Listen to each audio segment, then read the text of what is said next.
स्वागत है आपका चैनल स्पिरिचुअल जर्नी में, जहां हम आपको भारतीय संस्कृति और पौराणिक कथाओं और त्योहारों की अनोखी कहानियां बताते हैं।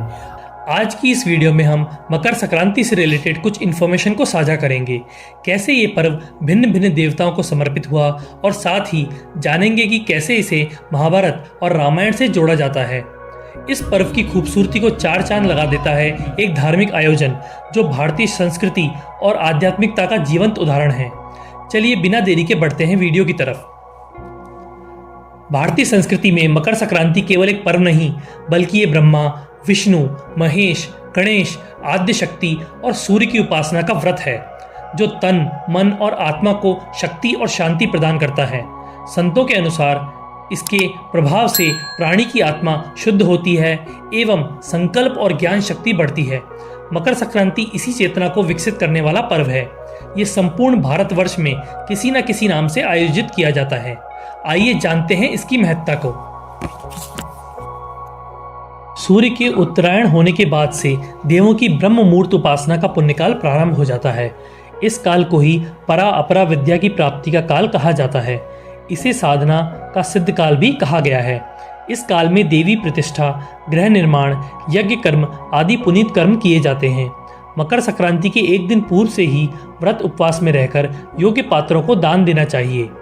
रामायण काल से भारतीय संस्कृति में दैनिक सूर्य पूजा का प्रचलन चला आ रहा है। राम कथा में महाराजा पुरुषोत्तम श्री राम द्वारा नित्य सूर्य पूजन का उल्लेख मिलता है। राजा भगीरथ सूर्यवंशी थे, जिन्होंने भगीरथ तप साधना के परिणाम स्वरूप पापनाशिनी गंगा को पृथ्वी पर लाकर अपने पूर्वजों को मोक्ष प्रदान करवाया था। राजा भगीरथ ने अपने पूर्वजों को गंगा जल, अक्षत, तिल से श्राद्ध तर्पण किया था। तब से माघ मकर संक्रांति स्नान और मकर संक्रांति श्राद्ध तर्पण का प्रथा चली आ रही है। विष्णु धर्म सूत्र में कहा गया है कि पितरों की आत्मा की शांति के लिए, अपनी हेल्थ और सभी के कल्याण के लिए तिल के 6 प्रयोग पुण्यदायक एवं फलदायक होते हैं। तिल के जल से स्नान करना, तिल का दान करना, तिल से बना भोजन करना, जल में तिल का अर्पण करना, तिल से आहुति देना और तिल का लेप बनाकर लगाना। कपिल मुनि के आश्रम पर जिस दिन मातु गंगे का पदार्पण हुआ था वह मकर संक्रांति का ही दिन था।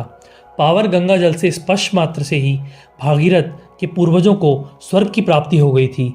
कपिल मुनि ने वरदान देते हुए कहा था, मातु गंगे त्रिकाल तक जन जन का पाप हरण करेंगी और भक्तजनों की 7 पीढ़ियों को मुक्ति एवं मोक्ष प्रदान करेंगी। गंगा जल का स्पर्श, पान, स्नान और दर्शन सभी पुण्यदायक फल प्रदान करेंगे। महाभारत में पितामह भीष्म ने सूर्य के उत्तरायण होने पर ही स्वेच्छा से शरीर का परित्याग किया था। उनका श्राद्ध संस्कार भी सूर्य की उत्तरायण गति में ही हुआ था।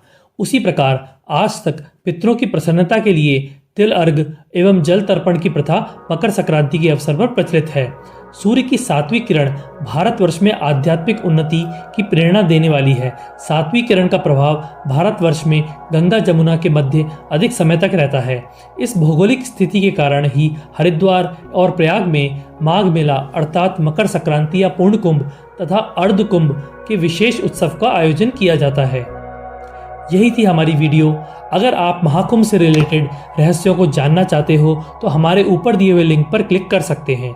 सी you in the next video. तब तक के लिए नमस्कारम।